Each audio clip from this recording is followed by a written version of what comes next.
All right, guys. Hey, welcome to a late Wild Card Wednesday. It's Thursday, so we'll call it Wild Card Thursday. I had planned to get out here and make sure I got things going yesterday, but unfortunately, it just it got a bit busy. I was doing some extra work, and by the time I knew it, the clock was rolling around 6 o'clock, and it does take a little bit of time to get things set up. So it was just Wildcard Thursday was just a thing. So I hope everybody had a good Christmas. Uh, we missed the last swimming with the pontoon for Sunday, but we got here, a day late here on Thursday. It does take a little bit to get back into doing the streaming thing and getting on videos. Matt, I was working on the car. But I was building triggers. I built a ton of triggers over the Christmas holiday, basically over the time that I haven't been here on streaming. I mean, you're on the Dagger groups. You can see there are a lot of my Peacemaker triggers and the TWP triggers out there, and I mean, if I've got the parts, they're shipping the next day. I'm out here building triggers, making sure that they're done. So you of all people know, Matt. Hey, Dustin. Hey, man, your trigger is on the way. I got it shipped just earlier. Got it finished up. I think you'll enjoy it. At least I hope so. So it's ready. But yes, I did some work on the car. It's been a journey to finally get it all tied up. Today I took it for a drive around the block. Hey, yes, had a good holiday. Took a day off. Well, I kind of took a day off. I was answering emails and messages for people that wanted to spend some of their Christmas money. So, I was helping out. Um, you know, Speaking of cars again, I did. I got the car pretty much tied together, and the new supercharger is a beast. Uh the old supercharger was nice, and I knew that there was better, but definitely the new supercharger is probably going to blow up the bottom end, but I'm going to, try to prolong that from happening. Got to mess with the tune, but it is a monster. So I do I got to get the car channel started. Got to get the car channel started or finish or started back up. I load a couple shorts to it from time to time. But there's only so much time in a day, and there are definitely times when it's a Dodge Challenger, 2017 Dodge Challenger RT that I didn't want the payment of a Hellcat, but I wanted a Hellcat, and I can't leave well enough alone, so I basically decided to build my own. Um, so yeah, I supercharged my old daily driver, and now I basically drive my old Dodge Dakota around, or Dodge Durango around, and I've pretty much ruined the Challenger for street driving. It's not great for the street. Okay. Yeah, remember the Timney bashing. I mean education. Man, there are a lot of people buying Timneys again. Um, well, I see a lot. The Timney trigger is a competition trigger. It's good for a range toy. I am not gonna lie. The Timney, when you tune a Timney correctly, it is a it feels good. It does feel really good, but there are definitely instances which we can talk about that you definitely should not use it. JTune23 added to your workload today. Excommunicado red and gold. Yes, I've got it on the list. I actually talked to Andre at Boogeyman Customs earlier today. He said they've got a big shipment going off to anodizing, and that should get me caught up on Excommunicado, so that's good. Bayou vibes. I've done some AR triggers in the past. The problem with doing AR triggers is there are already so many good options out there for a really good price. They've already got their pricing locked down, and they have larger buying power than I do. So for me to justify getting into that market, um, I would have to manage to get my prices down into a place where it would fit with the rest of them, or actually have something that was mind-blowingly great. As of now, I've done some, they're really good, they're nice, but I haven't fully broke into the AR trigger system to try to come up with something different to justify having the amount of research and development, price-wise. It's just not there. There's some amazing triggers out there. Hell, I'd even recommend a Tibney for an AR. Timney makes amazing rifle triggers. They make amazing competition triggers. Their Glock trigger, there's shortcuts. There's definitely some shortcuts in order to fit it into the Glock frame. So it's not one that I recommend. It's it's a range toy. It could be a range toy. Even then, I really don't recommend it. Really, when it comes down to just the reset is just not there. The having the way they divorced the trigger bar from the striker makes for a poor reset when you only have so much room, and they add the little spring that they did. And I know they've since added a different spring to their kits. They've got two different springs. They've got a lighter spring and then a heavier duty spring. Even then, from what I've seen, and I've replaced a bunch for people, is the reset is just not there. It's just not there. So again, we'll talk a little bit more about the Timney later. Like I said, I've seen a lot of them. People are trying to spend their Christmas money, and I get it. The Timney, it has a great name behind it because they do make amazing rifle triggers, and their trigger is cheap. I mean, $150, I think, is what they're running. At least last I checked, like 150, 160. It's a cheap. That's up there in price. But when you look at what other Glock triggers, granted, right now, the Peacemaker 4.5 and the TWP 4.5 dailies drop-ins are right around that price. You get Apex, which is like right around 130. We've talked Apex. You can normally get a hold of like an Overwatch for right around that price. So the Timney is relatively cheap for a drop-in. Of course, it's kind of a drop-in because you can't really do much in the way of adjusting per se. So it's kind of a drop-in. Like I said, their price is cheap. Their name and their buying power allows them to be so cheap, and there has definitely been a concerted effort on their part to get the name out there. And so you've seen a lot of videos on Timney where they say they're amazing triggers. And they are for what they are, but they aren't for what a lot of people use them for. They're not EDC triggers. They're not something I would want to put my life on the line for. There's just too many things that I don't like about them. So I'll talk a little bit more. What else have we got going on here at Tactical Pontoon since the Christmas break? One, if you've been on Instagram or maybe my Facebook page, maybe you have seen that I've actually done a Train with Purpose, or TWP, trigger shoe in the Leonidas, and that thing it's great. So the TWP will be added into the Leonidas no pre-travel setup. I will be adding that to the website soon. I can't lie,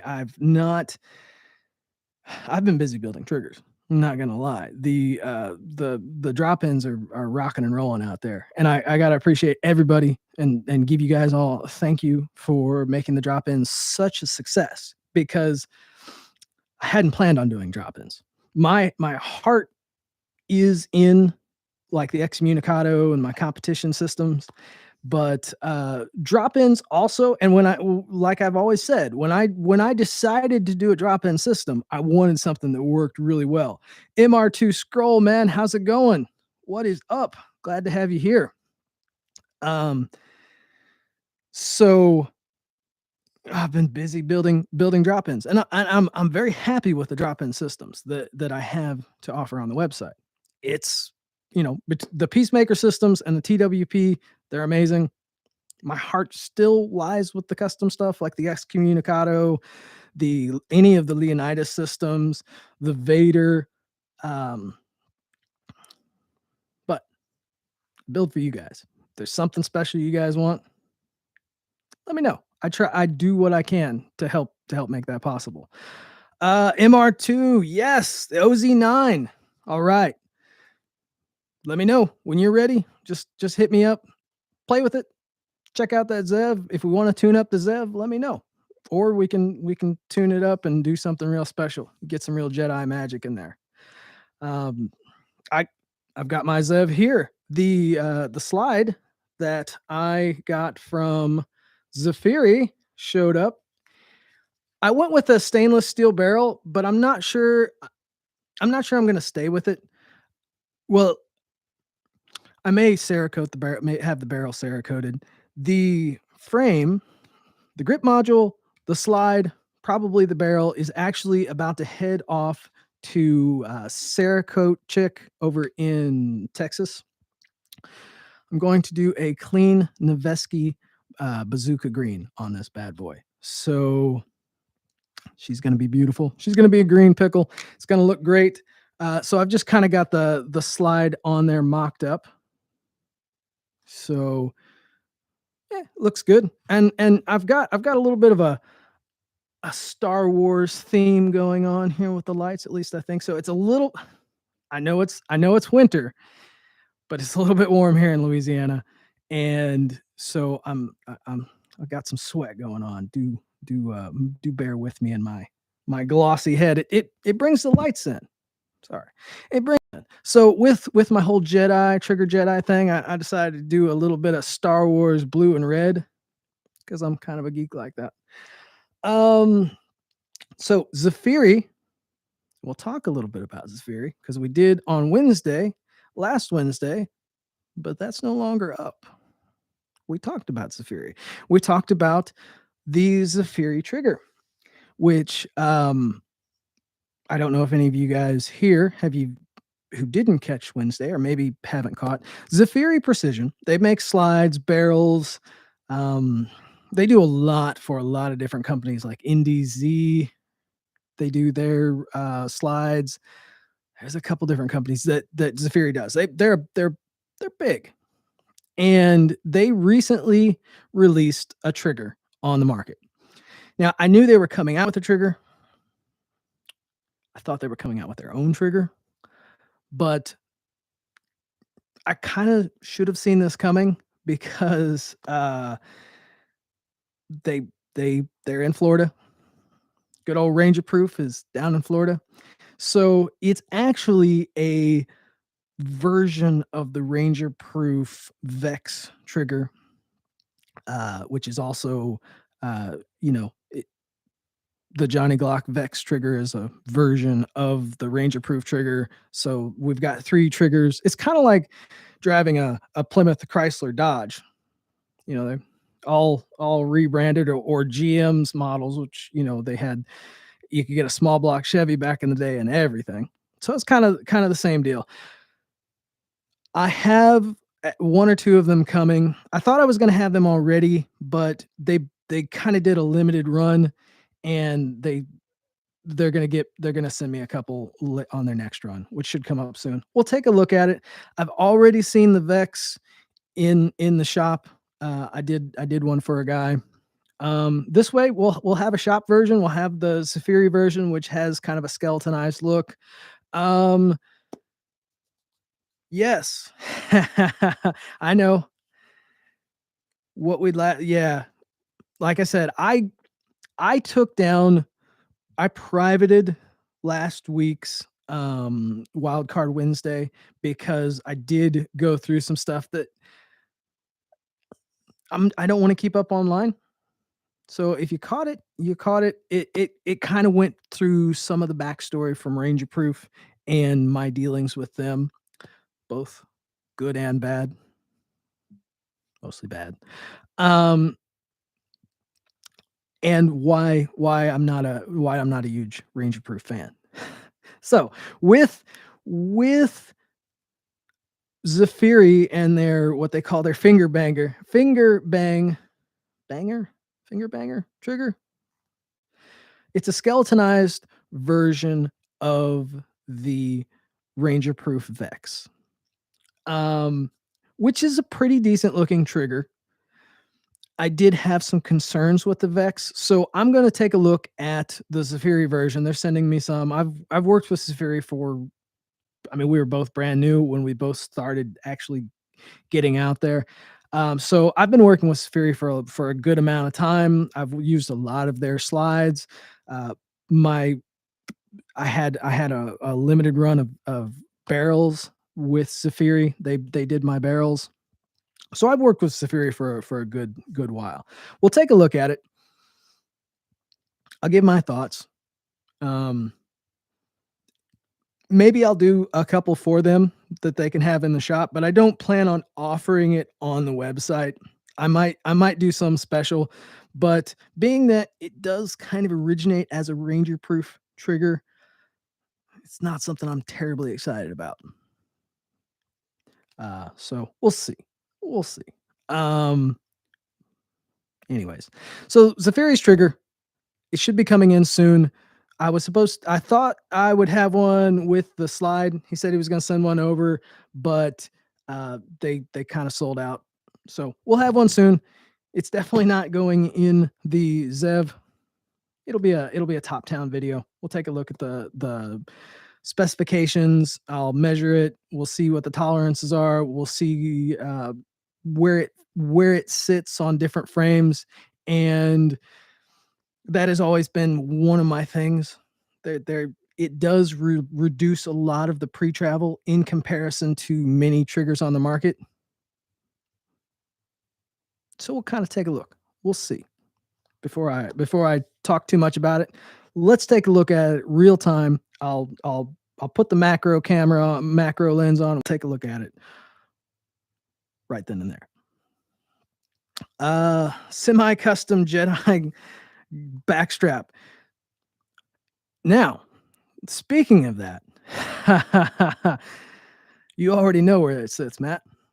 As for a backstrap, I could do something like that with Nomad. If you get a Nomad frame that has the aluminum backstrap, you can get an aluminum backstrap with the magwell that's produced by Steel City.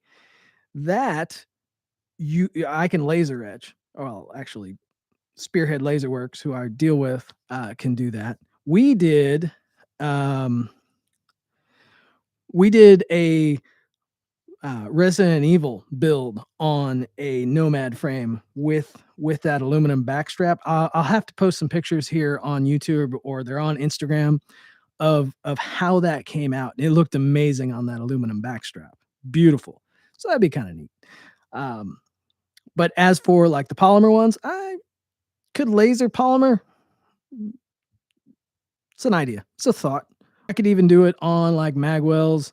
I know with the Leonidas systems, I also have Leonidas magwells and Leonidas mag extension. So it's a possibility. If you want something that says Trigger Jedi, just let me know. Can make it happen. Yes, I'll do an in-depth on the Spheri. We'll take a look at it and we'll check it out. Overall, the Vex trigger, finger bagger trigger is a good competition trigger shoe to start with. It's where I'm going to leave it at now. You ever get a CMC trigger that didn't bypass trigger safety? I don't like CMC triggers. They are one trigger that I will not work with. There are only a couple triggers that I will not work with. CMC is one. Their trigger shoe is just a bad design. It's weak. I've seen the safeties break on those. I have broke one of those when they first came out. I picked one up. I was playing with one and I did break it. That was back when they were brand new and they were like $180. They've since dropped in price to like 120, 130. They went from like really up there in price for a drop-in down to, like I said, base level. And from what I've seen and what I've heard, they've cheapened up the design even farther. They're using an aftermarket trigger bar that, from what I have seen, is iffy at best. They were always using kind of a cheap connector. Um, I haven't had one in the shop in a while just because I do not work on them. Maybe we'll order one up, take a look, and see how they've fallen. When it comes to Glock triggers, let's say I'm out of the game. Okay. When it comes to Glock triggers, if the company you're looking at builds triggers for ARs, they don't buy from them because they can't build a decent Glock trigger or anything special. CMC, garbage. Lantac, boring, nothing special. They want a lot of money for it because Lantac has a name in the AR space. Timney, we've already talked about the Timney. I think that's about it. I think that's about the only ones that have tried to go to a Glock from their AR stuff.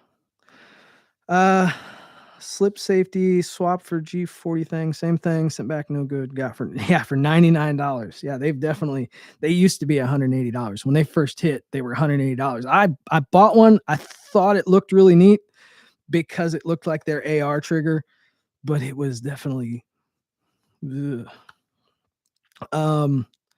So what you're saying is did the trigger safety blade slip on the frame itself, or what are we talking about exactly? Their safety, the way they've designed their safety so that they could keep that long shoe look, made for some funky geometry. And with that geometry, because of how long that trigger shoe and safety is versus where they had to mount it so that they could keep that skeletonized, really thin blade, it causes issue with the way some people shoot. And just because if you're not down low enough on the trigger shoe itself, that safety may not engage or disengage and hit the frame. I've seen that before, which, when somebody is out there shooting and trying to shoot fast, they can actually break the trigger safety. So that does happen. All right. Now I'm gonna go off on a little bit of an offshoot on something else because I can. With 2023 coming, and I apologize for sweating all over everything. Let me answer that, Blade Boy SFV, the Tyrant shoe. I have a video on that exact thing here on the channel. So all of your answers are there, and basically yes, it basically is, but not as good. So there is a video. Check it out after the stream, or you can head over there now. But I do have a video here on the channel. Check it out. It'll tell you everything. We get some good pictures and whatnot. Would not catch the frame in the rear trigger guard. Like I said, over the time, they have changed their safety tab design so that it doesn't catch as easy, or so people can disengage it easier. But what happens is kind of like what you had, where it wouldn't engage the frame. So just their design is not good. It's just not a great design. And that's one of the reasons why I won't work on a CMC trigger. Okay, back to where I was at. It's almost 2023. Got some good stuff going on in 2023. One of the things that is definitely going to be great for you guys or anybody, or for example, if you're a custom shop, this is amazing for you. If you're a guy who wants to have a one-stop shop that they can send their gun to and get like stipple, Cerakote, as well as an amazing trigger installed, I got something good for you guys. Okay, so it's good for everybody. In 2023, there will be a Tactical Pontoon installer program. So I've got a couple places already signed up. I want to show off. I've got one of the banners here that gets sent off to the shops when they sign up to the program. So let's take a look at this. And Casey, I'm using yours as an example. So if it gets a little bit dirty, I do apologize.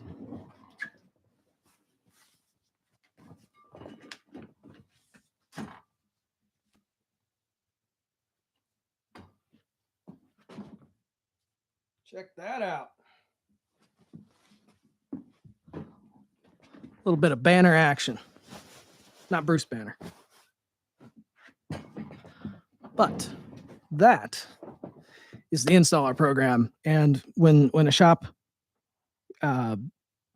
signs on, one of the things they get is the banner. So the idea is when you send in with one of the shops that signs up for this program, they will be trained by me to tune a trigger the way that I would tune it. So you can send in your gun and they can do just a basic tune on it to my design and my specifications, so that you have a trigger, your factory trigger or something you've already picked up that you want something tuned to its better, and they can do all the safety checks and stuff. That's an option. They can also take your trigger and send it to me so that I can finish it up as a competition build. That's an option. The other option will be they will have access to either excommunicado competition or peacemaker competition triggers, drop-in triggers, or a Leonidas. The other thing is, let's say, for example, you need some troubleshooting and you're in their area, or you've already got a gun in their shop. They'll have access to me, and they'll have access to my information in order to troubleshoot slash tune it. So that is the Tactical Pontoon installer program. It's pretty awesome. It will give people the ability to have amazing triggers installed and do kind of a one-stop shop instead of just getting a basic drop-in from a company. They'll be able to not only do the drop-in, but be able to tune it for you right out of the box. So that's the plan. That is the Tactical Pontoon installer program, which is dropping in 2023. Like I said, we've already got a couple shops signed up for it. It's pretty cool. The other thing is with the drop-in triggers that I offer, like I said, drop-ins were not my original idea. Something that I wanted to do. Custom stuff is more my heart, but I also know that drop-ins can be pretty damn good. I know that because I build them. And when I was going to do a drop-in, I was going to build one that was worthy, and that's what I've got with the TWP series, the Peacemaker series. For drop-ins, they're badass. They're worth it. Yes, and their price is right in line with other drop-ins, but they are superior. There's a reason why they're superior. I chose better parts. And yes, it costs me more to choose better parts, but that's okay. I would rather have my name, Tactical Pontoon, on something worthy than to just sell junk like CMC. CMC, when it comes to it, people trust CMC triggers for their ARs. When you sell junk for a Glock, it kind of waters down the name. Landtac, they sell some high-end stuff for an AR. Their Glock stuff, not so much. Timney, I'll let that one be said. So, let me get a drink here. I'm telling you, Louisiana is crazy when it comes to the humidity.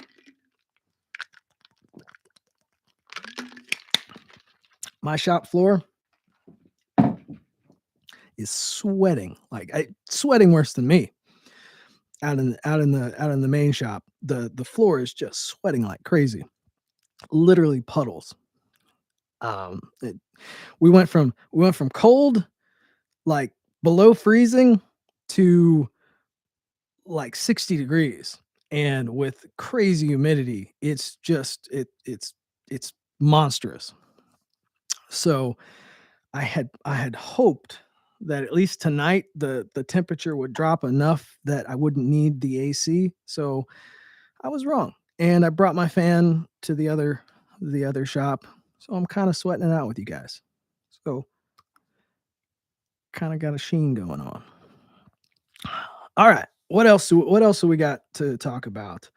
I did get in a couple connectors to continue the connector video. Got a Wilson Combat. It'll look familiar. And we have, and I just talked about them, Landtac. It will also look familiar. When we get to that video, I could try to show you right now, but we've been down that road. This is not the right lens for it.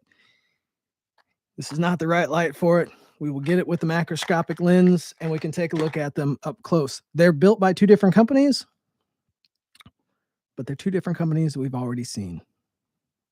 And they're not any different from the other versions. So anyways, that'll be coming up. I had planned on doing a video, a filmed video over the holidays, but I didn't make the time for it. I probably could have, but I didn't make the time for it. Bad on me. I know. I did work. I did do some car work. I did eat. I know I'm probably put on a good 5 pounds over like the 2 days. Seems like. But you guys don't want to hear about that. All right, we got Trigger Jedi. If you don't have your sticker, they're available.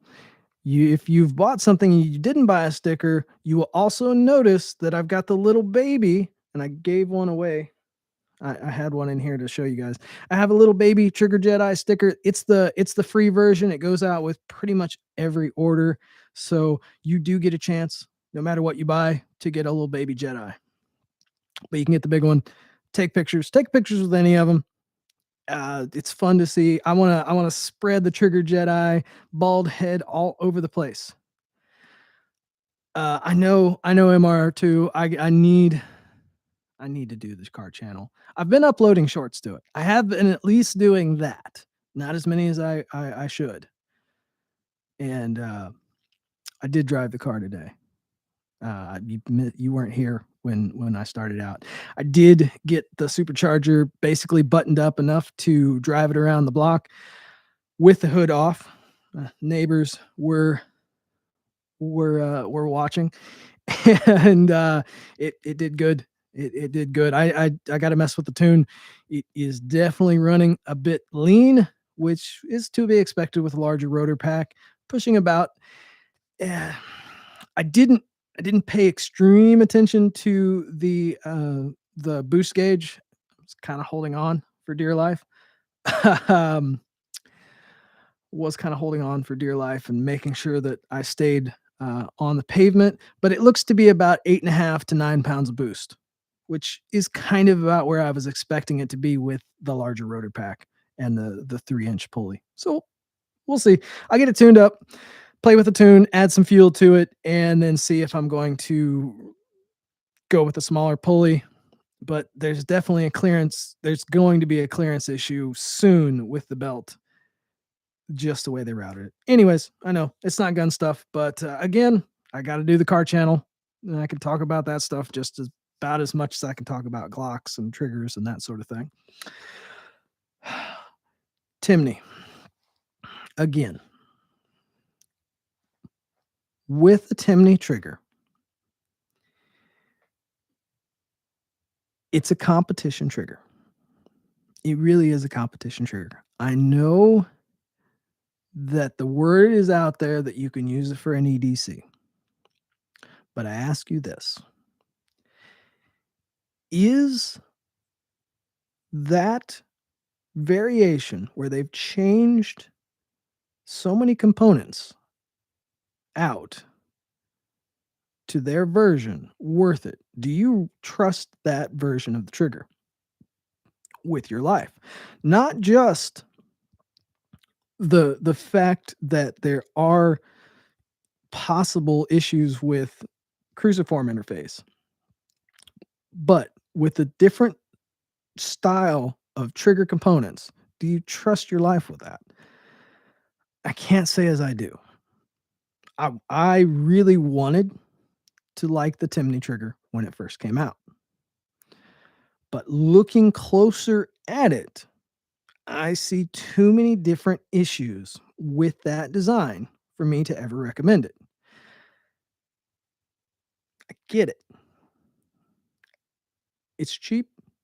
It feels really good when tuned right. Now, if it's not tuned right, I've seen people throw together some and it's just nasty. But the other thing about the tuning part of it, which also breaks into the safety part, because when we adjust the cruciform to striker lug interface on a Glock trigger, there's a fine line between safety and performance, and you want to go one way or the other depending on what you're doing with that gun.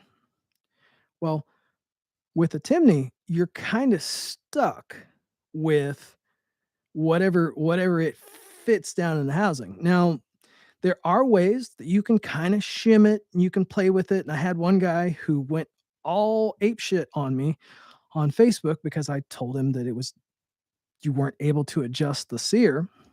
And he went ape shit and told me about how he shimmed it and he messed with the rails and he got it to work. And I said, yeah, I'm sure you did because you knew how to do it. It's not a drop in at that point. It's not something that the common person, the 99%, is not going to be able to do. 1% of the people will be able to do that. And for them, that's fine. Again, it's not something that I recommend for the average person who wants to EDC it.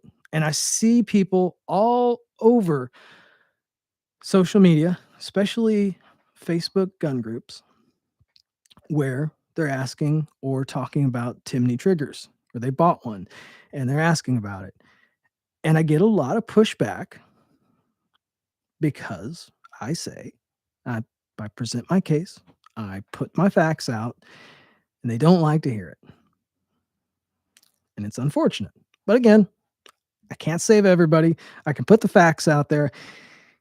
The reality is there's no skin off my back if they don't want to listen. But I do it for a reason. It's not because I don't sell the Timney. Again, I wanted to sell the Timney. I thought it was a neat idea. Then I got one. I spent time. I milled down a trigger, a boogeyman trigger to use with the Timney. Like I was getting ready to make it happen. But after playing with it enough and after seeing too many failures on different frames and different slide combinations, I couldn't get behind it. And then like you got your light primer strikes that happen. You've got there was something else. Well, obviously the reset thing. So again, when it comes to Timney, it's just not recommended for something that's other than a range toy, especially for 99% of the people out there who just want something to drop in. And that's a lot of people that I see just want something that drops in, and they've seen videos on YouTube from people saying how amazing the trigger is. And I get that. Even I use videos that I have had given triggers out and people have done reviews and they've been happy about it. So I use that per se as advertising. It's on, if you go to my website, almost all of my triggers have a video on them, especially the especially the Excommunicado, where I had plenty of reviews on that. So yes, I use that as advertising. So I get it where Timney sent them out. They got advertising. They got people saying how amazing they are. And again, they feel different. They do feel good, but they're not for most people. And that's just the reality. That's my thoughts on the Timney. Again, could probably do a better video of one top down so we can take a look at it, my concerns. But we'll see. See if I make time for it. I do have a lot of things on the docket per se. If you guys think I should, hit the like button. Hit the like button or leave me a comment down below if you really think I need to do it, because I still don't know if I want to completely dig into that mess of timidiness. The facts have already been shown. It's not something that somebody needs to be on their everyday gun.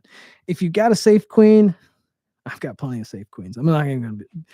Most of mine right now would almost be considered safe queens because I haven't taken a lot of them out to go shooting as often as I need to. I got my favorites. I got my ones that I like to shoot, and I shoot them more than any of the others. I'm kind of hoping the Zev becomes that, but I don't know it will. I mean, one, it's a test frame, so it will spend a lot of time in pieces. But at the same time, I do like the extra weight of that stainless steel chassis. So, anyways, what else do we got? What do we? MR2 scroll on safety plunger styles brand tip. Safety plungers. That's a good one. Obviously, Gen 3, Gen 1 through 4 uses the same style safety plunger. Your 45 and 10 millimeter use the same version, just a little, or same style, just a little bit larger. I do like a domed safety plunger, especially for something like the Leonidas. I recommend using a dome safety plunger. A lower weight spring is not a bad thing. If it's an EDC, I would still domed, but I would do the factory weight spring just for a little extra protection there. But reduced weight spring, if you've got something that's more competition or more range toy or something you want a really a bit lighter trigger, the lighter weight trigger spring or plunger spring is okay.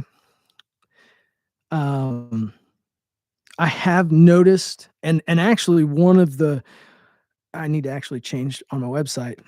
I did have a brand of safety plunger I went with that initially looked good, and it wasn't domed. It was more like a factory style, but they were tearing up easier.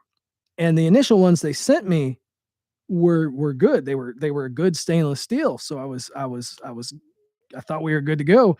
And then they changed up the material a little bit on me. So you do need to watch out with the titanium nitride coated versions.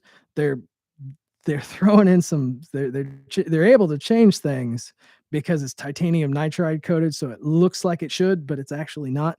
I recommend, and what my kits ship with are titanium or a stainless steel domed. My full kits are a domed stainless steel. Now, a Generation 5 uses a different style, and there's really not any options that I've seen, out there. I've seen some that are titanium nitride coated. At this point, I'm pretty much staying away from titanium nitride coated safety plungers.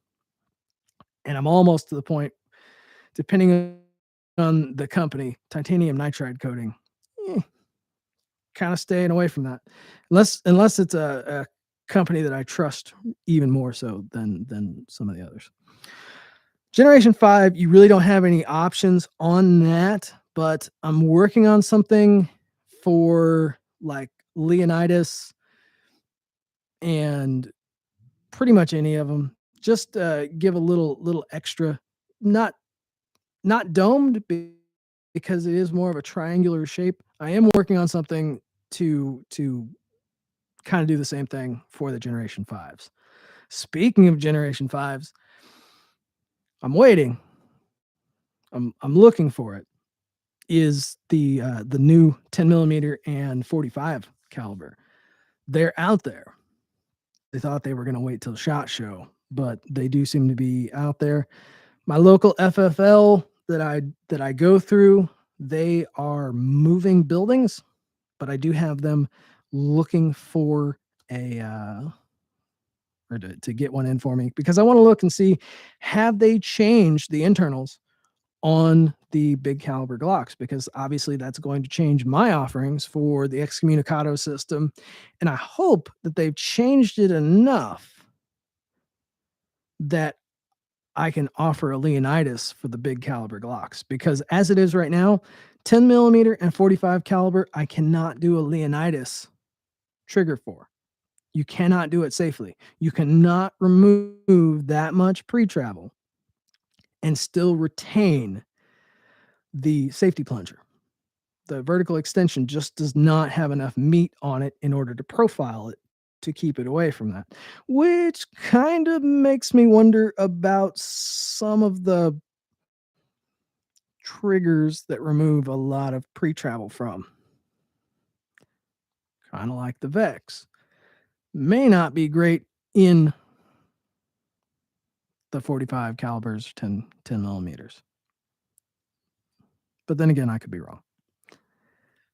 We'll see. But again, I will be getting a big caliber Generation 5 frame in here as soon as I can get a hold of one. We'll take a look at it, see what they've changed. I'm interested to see.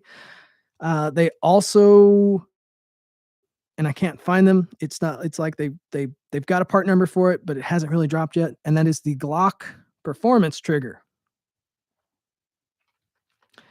That'll be interesting to see.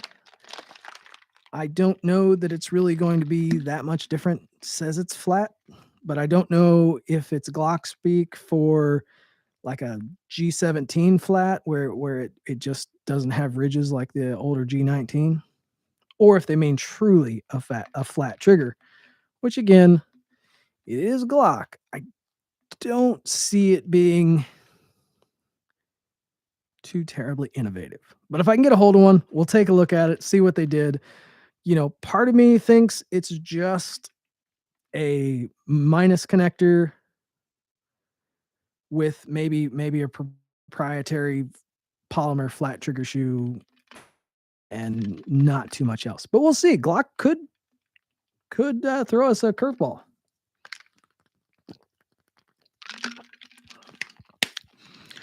And we got the Glock 47. I'm probably going to sit that one out. It's just another Glock Gen 5. Nothing too terribly special. But again, maybe it'll be something special. It's a neat idea. I've also heard they're talking about getting rid of the Glock 17 for the Glock 47, just for the modularity of everything. From a price standpoint, I could see that making sense, but I don't see them getting rid of the Glock 17. That's their original baby. But then again, if anybody buys anything, it's normally a Glock 19. I mean, that's their biggest seller. That was their best creation. The 17 is a full size that kind of seems like it's fallen on the wayside for the Glock 19. I could be wrong. I mean, I know that the Glock 19 is just extremely successful, but the market is going more towards smaller guns with higher capacity. Hence, SIG and their macro, micro, XL, comp this, micro X365 LR something. SIG, don't get me wrong, SIG can sell a gun. They can sell a gun. But I've always found the new American SIGs to be kind of cheap filling. But that's just me. All right, guys. What else do we got? I'm trying to think if I've got anything else that's really going on to throw your guys' way. The new 365 comes with a Chevy 350. Heck, I mean, the 350 would definitely be reliable. Relatively so. I'm still not sold on the newest SIGs. I'm really not. As I've said in previous videos, the SIG of today is not the SIG of your grandpa. It's not the one you're thinking of. It's not the SIG 226 that we see in the Navy SEAL movies. SIG's not what they used to be. They're innovative. I will give them that. They can sell a gun. They have come up with some neat designs and they have expanded the market, especially the magazine count. I give them that, but excuse me, but they're not getting a whole bunch of my money. It's just it's. I could be wrong. I but I don't know that they will continue to lead the market the way they are. Just I don't fully see it. There's especially with so many police stations or police forces going back to Glocks after the 320 debacle. And we'll see how the 320 or the M17, M18 lasts for the military, but at the same time, the way they're issuing it is different than they issued the M9 previously. There are more M17s and M18s in circulation than the M9 ever was. So it's a different deal than it used to be. So you're going to see more failures just because there are more of them out in the field. But the Glock or the SIG 320 design is not as capable as the Glock design, at least in my mind, at least in what I have seen and the way I would trust my gun. So that's just me. What else? What do we have going on? P80, you know, there's obviously stuff going on with the P80 world. Before I really delve deep into that one, and I don't know how deep I'm going to get into that. It's not really in my wheelhouse per se, but I do have somebody that I will invite on the show that may have a bit more insight or at least some background into where P80 used to be and kind of maybe where he sees that P80 will go from here with all the changes. We will see what goes on. It's an ever-changing thing. Hopefully we're not stuck in a world where you have to have a 4473 for your P80 build. It's kind of crazy. That will definitely change the market. I have already seen a major shift in the last year to year and a half of the P80 market. A couple of years ago in 19 and 20, I built a ton of P80 triggers. There were a lot of people building P80s, mid tier, high tier. I mean, they were building them, and I was building triggers for them.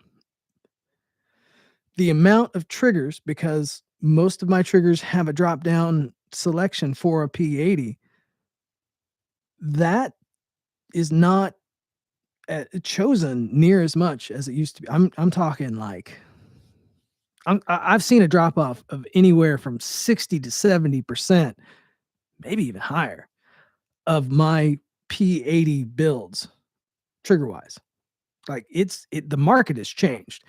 Now, if I'm noticing that, I can only imagine what other places that are doing far more business than I.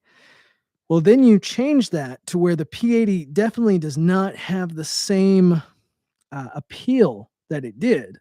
I mean, you're still going to get people that want to build their gun more so than just, throwing it together, be able to, take the time to shave down the rails and all that little bit of building that it was. You're still going to have those people. And I understand that. It was never my thing. I never got too excited about it just because I built other things.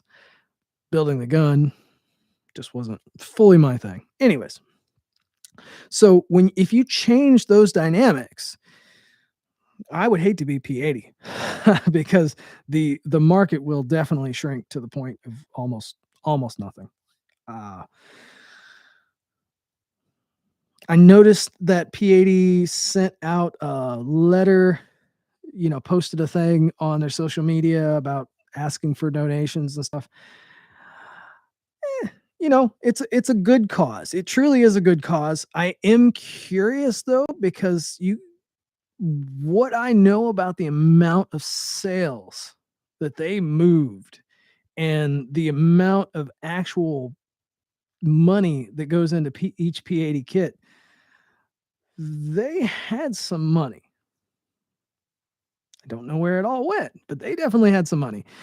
But to donate to them to fight such a cause, I would probably donate more to FPC before I would probably donate to P80. Just kind of my thought.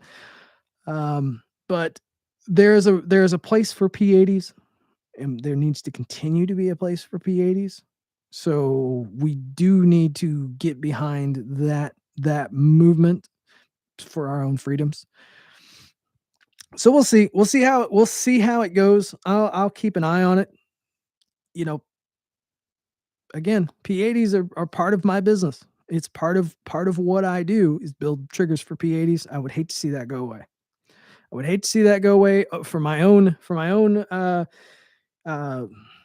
financial gains, if you will, but really for the state of our freedom. P80s need to stay. There needs to be a place, because when it comes to a 0% build, there are fewer people that can do a 0% build from a chunk of aluminum or a chunk of polymer to build their own gun than there is a P80. And I've often wondered if P99, if somebody could screw that up, because there are plenty of screw up stories about P80s. I've seen a lot of mistakes made and some unsafe things. But then again, some of my builds when it comes to cars have been kind of questionable as well. I've screwed up a lot of things on a lot of different builds, cars or otherwise. Anyways, that's been WildCard Thursday. I don't really have anything else on the docket today. Getting back into streaming from a break does take a little bit of doing, because these days do come around quicker than one would expect, and as busy as it's been, I am dedicated to it, though. We will continue on with the streaming. I will continue on with the videos. I do apologize for pushing this back a day, but we will get back on a normal time and schedule for swimming with the pontoon. Look at it for right around the same time, 7 to 7:30. We'll get swimming with the pontoon. And if you have any ideas or something you want me to talk about or questions or whatnot, as always, hit me up here. Hit me up on the website, TacticalPontoon.com. You can you can shoot me an email, of course, at tacticalpontoon@gmail.com. There's Instagram, tactical_pontoon. You can get at me there. I'm pretty easy to get a hold of. I'm pretty easy to ask questions, and I try to give the best possible information. There is a sale still going on the drop-ins. The Peacemaker 4.5 and the TWP 4.5. There's a sale till probably next week. We'll see what else we can do. Maybe I'll drop the price on some of the others. You guys are keeping me busy, though. You guys are keeping me really busy, and I'm thankful for that. Try to make it worth you guys as well. Anyways, that's it for this this week. Swimming with the pontoon. If you have anything else you want to talk about, let me know. I'll try to address it there. And if you haven't already, I'm gonna do the YouTuber thing. Hit the like button if you haven't. Subscribe if you want to learn about triggers. If you want to hear my take on different things. If you want some extra knowledge about tuning triggers, about different parts, how they operate, I'm here. And I'm planning on trying to dispel myths and just give you guys good information. That's what I'm here for. I enjoy doing it. Sometimes I say the wrong thing. It's just the way it is. Anyways, guys, I will catch you next time. It's good hanging out with you. And, well, I will see you in the new year. We got 2023, and I'm excited for it. All right. I'll catch you guys next time.